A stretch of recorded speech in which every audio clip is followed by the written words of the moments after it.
तो today we are starting linear equation in two variables. तो nature में actually में जो भी वेरिएबल होता है वो 3 डायमेंशनल में होता है।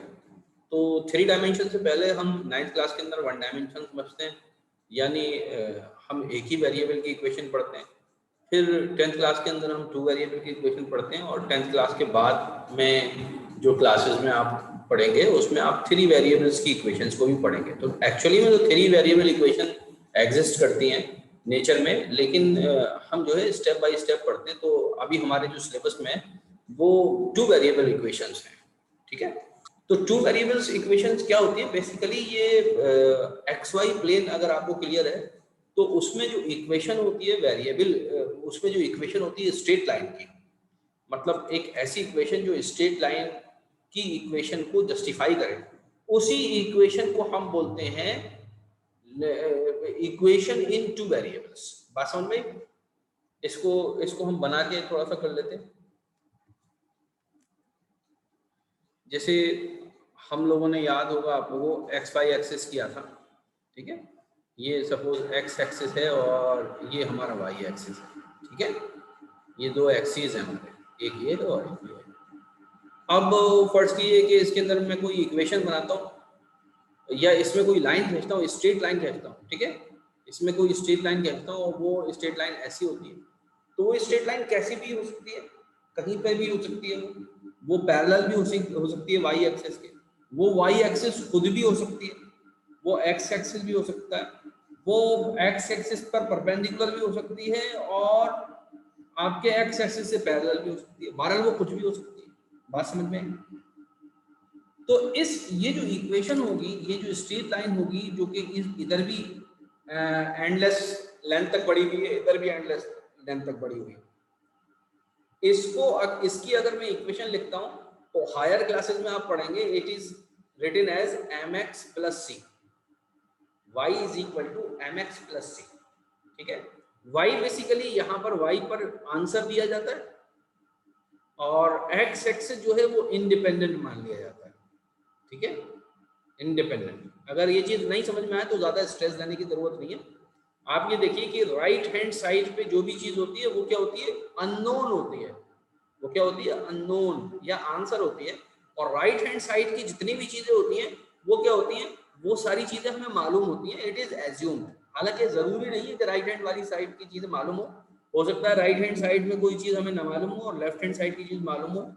बहरहाल, तो ये बेसिकली जो मैंने आपको अभी लिखा है, ये equation y is equal to mx plus c, तो ये होता क्या है, अगर हम इसको ध्यान से देखेंगे, तो हमें ये पता लगेगा, ये जो m होता है ये बेसिकली क्या होता है, ये स्लोप होता है लाइन का। क्या होता है, स्लोप। यानी अगर कोई ये एक्स वाई एक्सिस बना हुआ है, ये हमारा एक्स और वाई एक्सिस बना हुआ है, तो यहाँ पर जो भी लाइन होगी उसका ये जो अगर थीटा होगा तो ये होगा बेसिकली tan थीटा के बराबर, स्लोप जो होगा tan थीटा के बराबर होगा।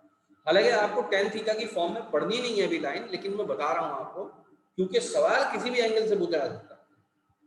What is x? x is variable, ठीक। What is c? c क्या चीज है, इसको थोड़ा छोटा करके लिख दूंगा। c क्या चीज है, C बेसिकली है intercept at y। Intercept at y का क्या मतलब है, C बेसिकली होती है value of y when x is equal to 0।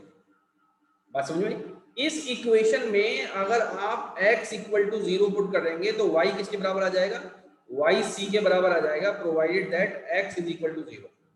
बात समझ में आती है नहीं? क्योंकि हर लाइन अगर वो x के पैरेलल नहीं है, तो वो कभी ना कभी अगर वो y के पैरेलल नहीं है तो वो कभी ना कभी y पे इंटरसेक्ट जरूर करेगी। बात समझ में आई? अगर वो y के पैरेलल नहीं है तो y पे इंटरसेप्ट जरूर करेगी, ठीक है। आगे बढ़ते हैं। ये जो इक्वेशन है basically y is equal to mx plus c। अब जो हमारा जो चैप्टर है उसी में इसको एक्सटेंड किया गया है, उसी में क्या किया गया है, इसको एक्सटेंड किया गया है। इसका एक्सटेंशन क्या है, बेसिकली ये हमारी एक लाइन की इक्वेशन है। क्या है? Equation of one line.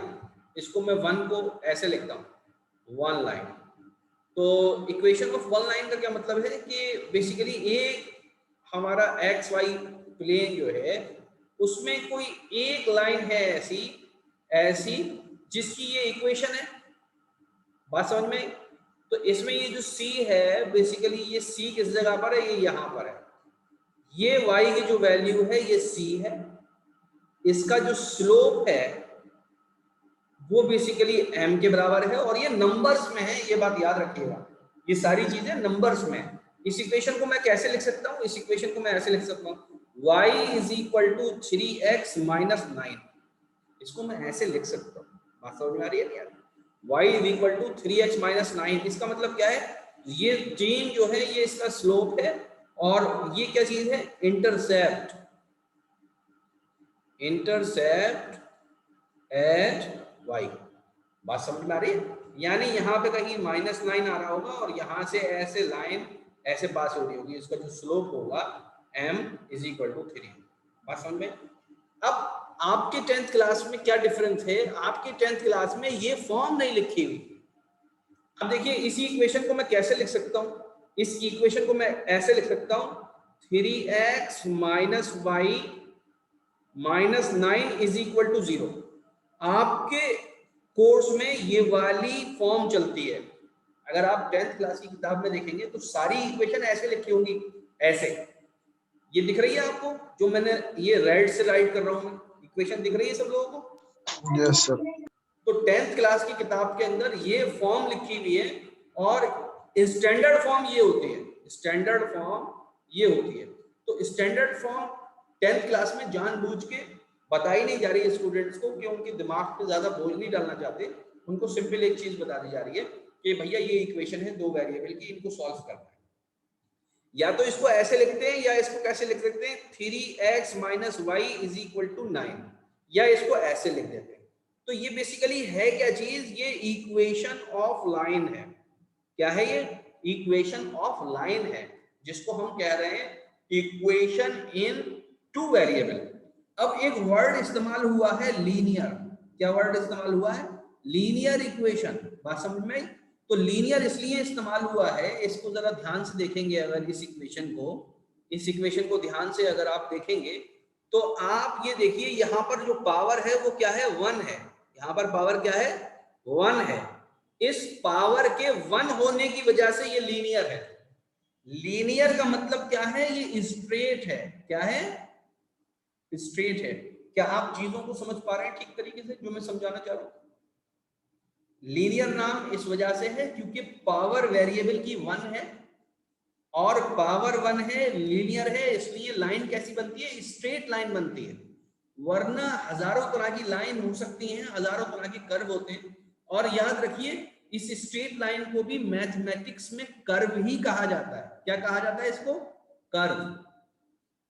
ये एक ऐसा कर्व है जो मुड़ता नहीं है, जिसका जो स्लोप है वो चेंज नहीं होता, जिसका स्लोप फिक्स होता है। अगर स्लोप फिक्स है किसी कर्व का तो वो स्ट्रेट लाइन बन गई।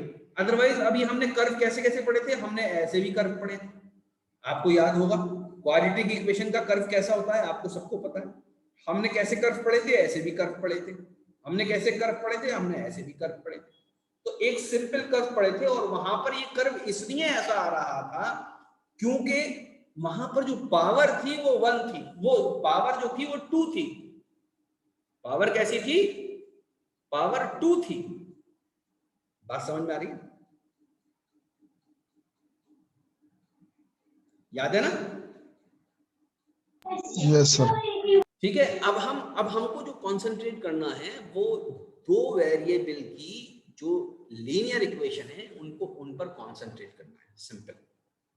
अभी जो मैंने आप लोगों को भेजा था ये मैंने इंटरनेट से डाउनलोड किया था, ये मैंने खुद नहीं बनाया। मतलब मुझे मैं अपने नाम कर दूं किसी और के काम को, ये कोई सरल क्लासेस हैं उनका था, जो मैंने इंटरनेट पर मैं सर्च कर रहा था, तो मुझे ये मिला बना बनाया। इसको मैं बनाता तो मुझे टाइम लगता, और ये मुझे काफ़ी अच्छा लगा बना हुआ। और इसमें कुछ चीज़ें मैंने देख भी ली थी, तो सही लिखी हुई हैं चीज़ें। तो इसको डिस्कस कर लेते हैं। ये 1 पेज नोट्स बने हुए हैं। तो मैं एक मिनट फैन बंद करूँगा क्योंकि ये दर्द हो रहा है।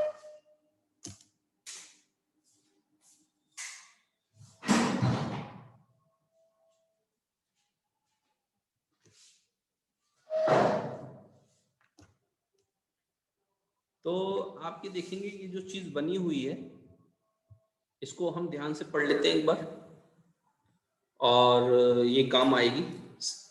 ये 1 पेज नोट्स बने हुए हैं। आपके पास अगर प्रिंटर हो तो इसका प्रिंट भी निकाल सकते हैं। सबसे पहले देखिए, लीनियर इक्वेशन इन 2 वेरिएबल लिखा हुआ है। यहाँ पर लिखा हुआ है डिग्री।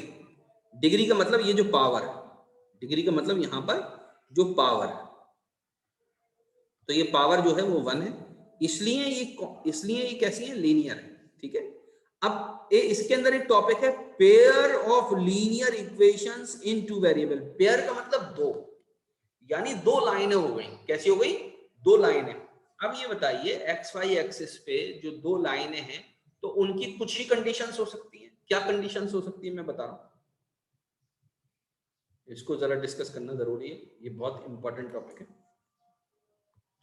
अब देखिए जो कंडीशंस हैं वो ये है कि एक, फॉर एग्जांपल एक लाइन ऐसी है और दूसरी लाइन, ये मैं आपको ग्रीन से बना रहा हूं, दूसरी लाइन की कंडीशन क्या क्या हो सकती है। दूसरी लाइन कहीं भी हो सकती है, तो दूसरी लाइन ऐसी भी हो सकती है। बात समझ में आई? दूसरी लाइन ऐसी भी हो सकती है। दूसरी जो लाइन है वो ब्लू से बना रहा हूं, वो इसके पैरेलल भी हो सकती है। दूसरी जो लाइन है वो एग्जैक्टली इसके ऊपर भी हो सकती है।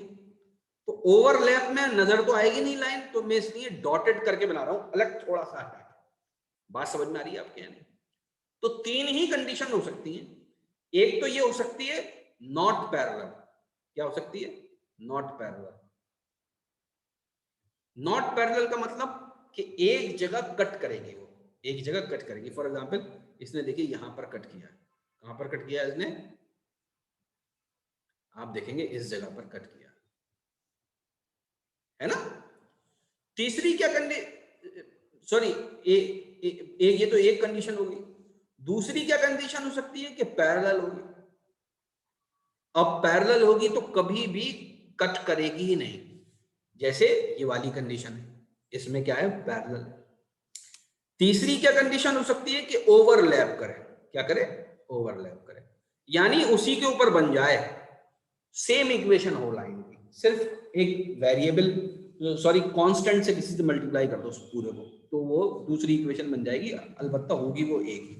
अब देखिए जब पैरेलल नहीं होगी तो 1 इंटरसेप्ट आएगा, 1 इंटरसेक्ट आएगा।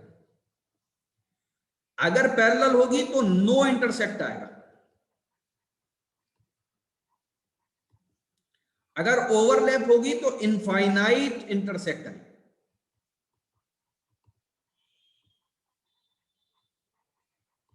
बात समझ में आ रही है? अब देखिए जब ये पैरेलल नहीं है तो क्या होगा, 1 सॉल्यूशन आएगा, 1 सॉल्यूशन। अब इसका क्या मतलब है? इसका मतलब यह है कि यूनिक सॉल्यूशन। क्या है? Unique solution. इसका मतलब क्या है कि कंसिस्टेंट है। क्या है इक्वेशन? कंसिस्टेंट। कंसिस्टेंट यानी y का एक आंसर आ जाएगा और x का भी एक आंसर आ जाएगा, और ये आंसर बेसिकली क्या होंगे, ये कोऑर्डिनेट्स होंगे। आंसर क्या होंगे? ये कोऑर्डिनेट्स होंगे। कौन से पॉइंट के कोऑर्डिनेट होंगे? जहां पर ये दोनों लाइन मिली हैं उसके कोऑर्डिनेट जो होंगे, उस पॉइंट के कोऑर्डिनेट, वही बेसिकली सॉल्यूशन होगा। वही बेसिकली एक्स और वाई की रिक्वायर्ड वैल्यूज होंगी। बात समझ में आ रही है? अगर पैरेलल होंगी ये दोनों लाइनें तो नो सॉल्यूशन आएगा। क्या आएगा? No solution. नो सॉल्यूशन का मतलब क्या है कि ये वाली लाइन और ये वाली लाइन कभी भी मिलेगी ही नहीं, चाहे आप राइट में चले जाओ, चाहे आप लेफ्ट में चले जाओ, चाहे ऊपर चले जाओ, चाहे आप नीचे चले जाओ, ये जिंदगी भर नहीं मिलेगी। जैसे रेल की पटरियां होती हैं, रेल की पटरियां कभी भी नहीं मिलती, तो बेसिकली इन उनके क्या होते हैं, नो सॉल्यूशन, कभी भी इंटरसेक्शन नहीं होता, इंटरसेप्ट नहीं करती एक दूसरे को। बात समझ में आई?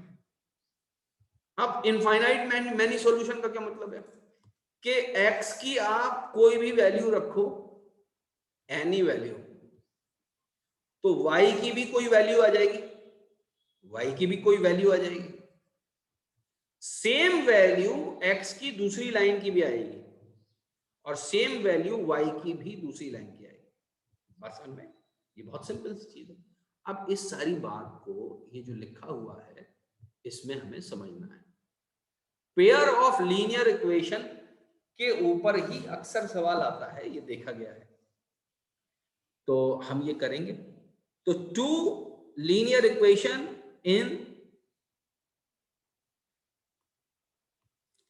two linear equation in the same two variables are called a pair of linear equation in two variables. तो definition याद करने की जरूरत नहीं है आपको। The most general form of a linear equation is, most general form 10th class में देखिए आपको ये बताई गई है।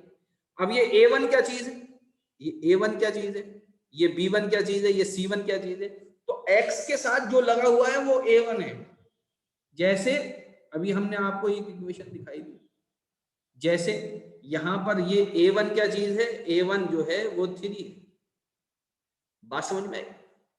Coefficient of x is a1 पहली लाइन का, दूसरी लाइन का कोफिशिएंट ऑफ x a2। बात समझ में आ रही है? ठीक है, देखिए x और y की वैल्यू से कोई फर्क नहीं पड़ता, फर्क पड़ता है कि x के साथ क्या लगा हुआ है और y के साथ क्या लगा हुआ है। बात समझ में आ रही है? x और y की वैल्यूज से कोई फर्क नहीं पड़ता है, x और y तो सबके अंदर होता है, लेकिन ये जो कांस्टेंट हैं ये लाइन को बेसिकली शिफ्ट कर देते हैं, लाइन का स्लोप बदल देते हैं। इसी तरह से दूसरी लाइन है ये, इसके कोफिशिएंट कुछ और है, अगर कुछ और होंगे तो ये दूसरी लाइन बन सकती है। अब देखिए यहां पे लिखा हुआ है a1 a2 b1 b2 c1 c2 are real numbers. ये रियल नंबर्स होंगे, क्यों? क्योंकि रियल लाइन की बात हो रही है, लाइन रियल में एग्जिस्ट करती है, नॉन रियल नहीं है ये। तीसरी बात की बात होगी कि अगर एक सॉल्यूशन आया, अगर एक जगह टकरा रही है लाइन, ऐसे कि एक लाइन यू जा रही थी और दूसरी लाइन यू जा रही थी, एक जगह टकरा रही है, कहीं पर सिर्फ एक जगह टकरा रही है, तो ये कंडीशन है उसकी a1 upon a2 is not equal to b1 upon b2। ये इसका मतलब क्या है कि पहली लाइन का स्लोप दूसरी लाइन के स्लोप के बराबर नहीं है। m1 is not equal to m2, जो मैंने आपको फॉर्म बताई थी, x के साथ जो चीज लगी हुई है। समझ में बात आ रही है? ठीक है।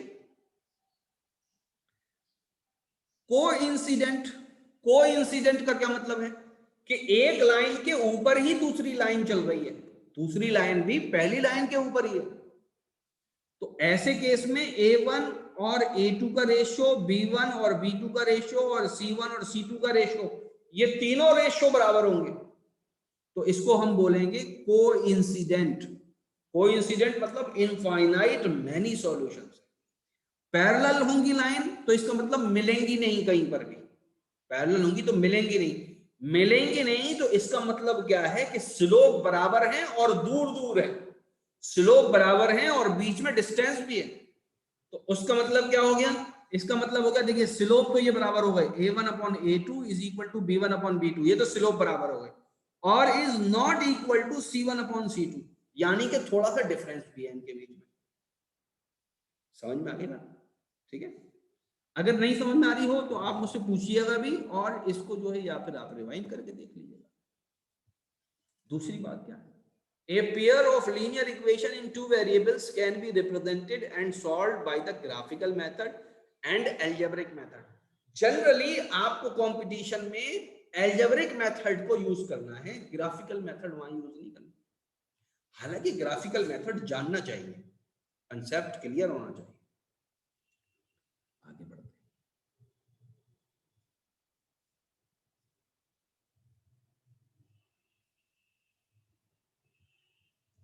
अब देखिए ये जो बना रखी है इन्होंने टेबल, ये बड़ी अच्छी टेबल लगी मुझे। इस टेबल को आप ध्यान से देखेंगे, और इस टेबल को पहले तो मैं ही ध्यान से देख लूं और सेट कर लूं। ध्यान से देखिए इस टेबल को। ये टेबल क्या दे रखा है कि अगर रेशियो ऐसा है तो लाइन कैसी है, इंटरसेक्टिंग है, एक जगह इंटरसेक्टिंग है, intersecting at one point only. तो क्या है, एग्जैक्टली वन सॉल्यूशन है, यानी एक्स और वाई के सिर्फ एक कोऑर्डिनेट्स ऐसे हैं जो दोनों के सेम है। बात समझ में आ रही? कोइंसिडेंट लाइन क्या होती है? कोइंसिडेंट होगी जब ये तीनों चीजें बराबर होंगी, तो इसको हम बोलेंगे इनफाइनाइटली मेनी सॉल्यूशन। तो यहां पर भी ये कंसिस्टेंट है। याद रखिए, कंसिस्टेंट जब ही कहा जाएगा दोनों लाइन को जब वो एक या हजारों पॉइंट्स पर मिल रही हो, एक या सारे पॉइंट्स पर मिल रही हो, तो उसको हम बोलेंगे कंसिस्टेंट। क्या बोलेंगे? कंसिस्टेंट। बात समझ में आई?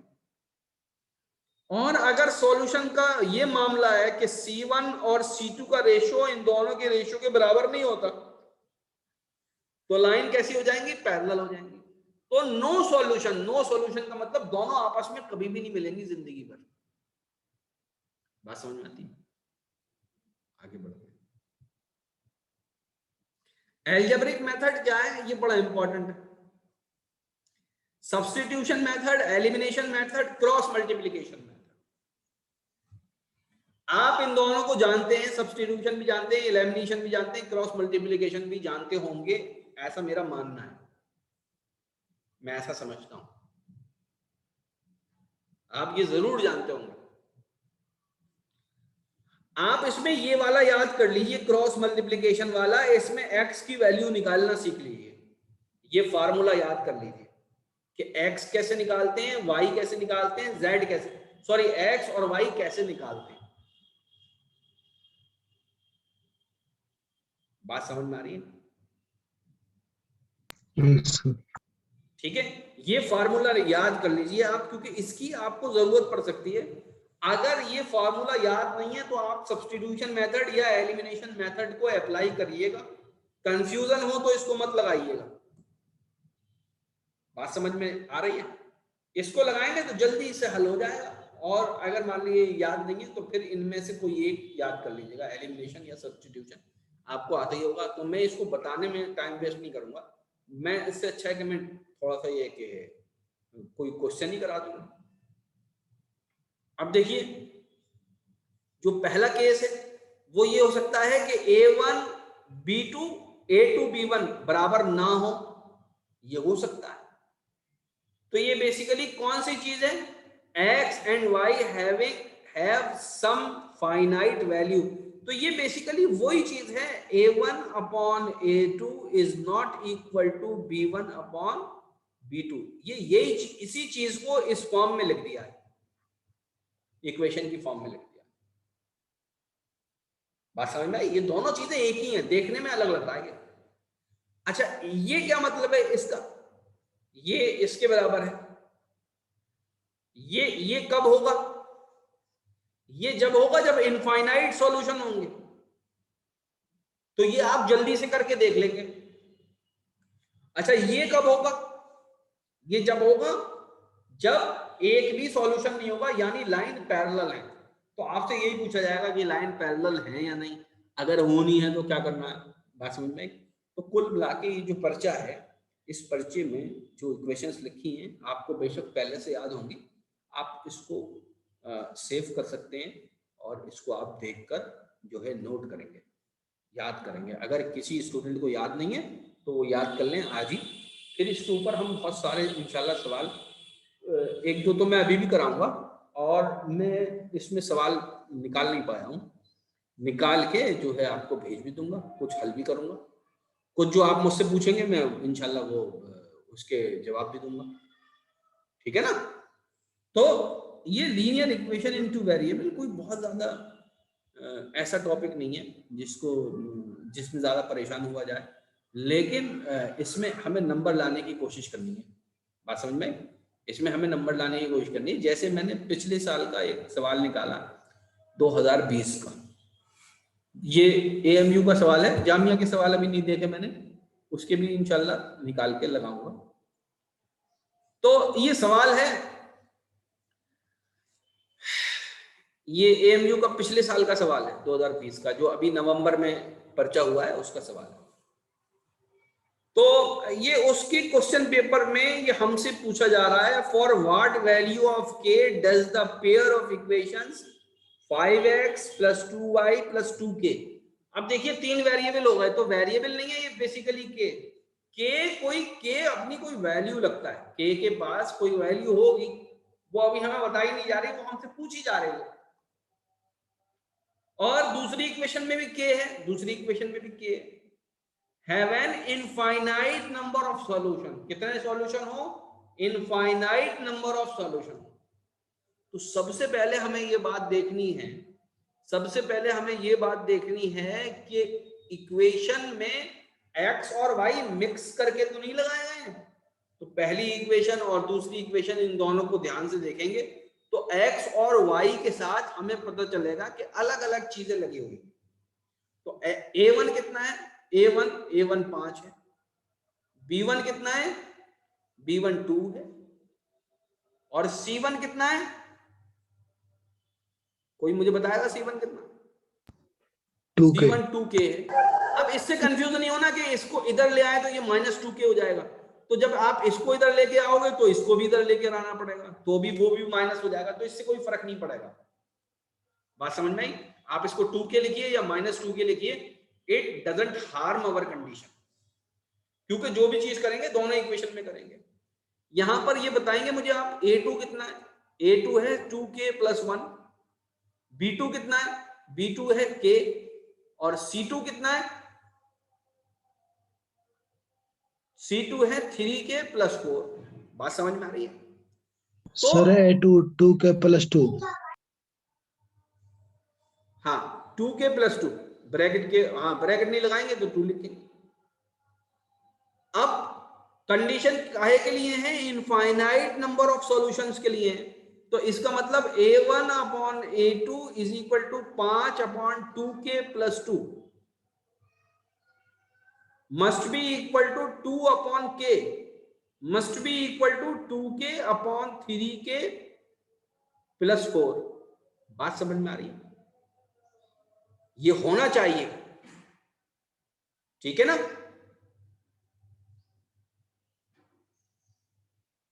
बोलो भाई। तो यहां से k की वैल्यू निकाल लेंगे हम या नहीं निकाल लेंगे, बोलिए। जी सर। हाँ तो आसान सवाल है बहुत। दूसरी बात चलते हैं, 54 को देखते हैं। ये 2018 का AMU का क्वेश्चन है जो मुझे नजर आया तो मैंने यहां पे लगा दिया। If the lines given by 3x + 2ky = 2 and 2x + 5y = 0 are parallel, तो ये हमसे कह दिया है ये पैरेलल हैं, then the value of k की वैल्यू बताइए। ये हमसे कहा है k की वैल्यू बताइए। अब क्या करें इसके अंदर, इसमें जो 0 दे रखा है ना, जो 0 दे रखा है, इसको आप पहली लाइन मानिए हमेशा। जिसके अंदर c जो है वो c जो है वो 0 दे रखा है, इसको आप पहली लाइन मानिए। तो आप क्या लिखेंगे, 2/3 = 5/2k = 0/2। बात समझ में आ रही है?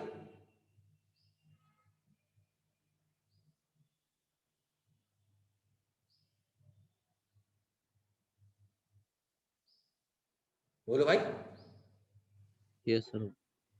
क्या है ये वैल्यू k की, कैसे निकालेंगे वैल्यू बताओ सर क्रॉस मल्टीप्लाई करते हैं सर, क्रॉस थर्ड वाले को ले क्रॉस c आ मल्टीप्लाई, जाएगा c। कितना आ जाएगा, 15/4। k = 15/4। Yes sir. Yes sir. लेकिन इसको कैसे जस्टिफाई हो रहा है, ये तो पैरेलल लाइन है ना। सर ये डज नॉट इक्वल टू आएगा, ठीक है।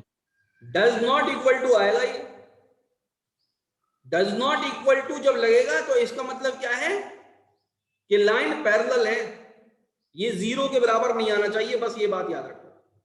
ये भी 0 के बराबर नहीं आना चाहिए, ये भी 0 के बराबर नहीं आना चाहिए, ये दिस शुड बी नोटेड। तो k can never be equal to 0। अगर k की वैल्यू 0 हो गई, अगर k की वैल्यू 0 होती तो यहां पर भी कोई k जरूर आता, यहां पर भी k जरूर आता कोई, और हमसे ये पूछते हैं कि नॉट पैरेलल, क्या बोले हम, नॉट पैरेलल, क्या बोले, नॉट पैरेलल, तो फिर k की वैल्यू 0 आंसर होती। बात समझ में आई? दूसरा सवाल ऐसे भी बना सकते हैं। ओके, आपको क्या करना है, आप इसको चैप्टर को आज निपटा दीजिए। अगर आपने पहले से कर रखा है बहुत अच्छी बात है, अगर आपने नहीं किया है तो आप इसको कर लीजिए, इसके जितने सवाल हैं वो सब निकाल लीजिए और मुझे भेजिए, मैं इंशाल्लाह सॉल्व करने की कोशिश करके आपको जो है वो वापस उसका सॉल्यूशन भेज दूंगा। इसमें कुछ सवाल हैं आप लोगों के पास ऐसे जो आपसे नहीं हो रहे हैं, या क्या बात है?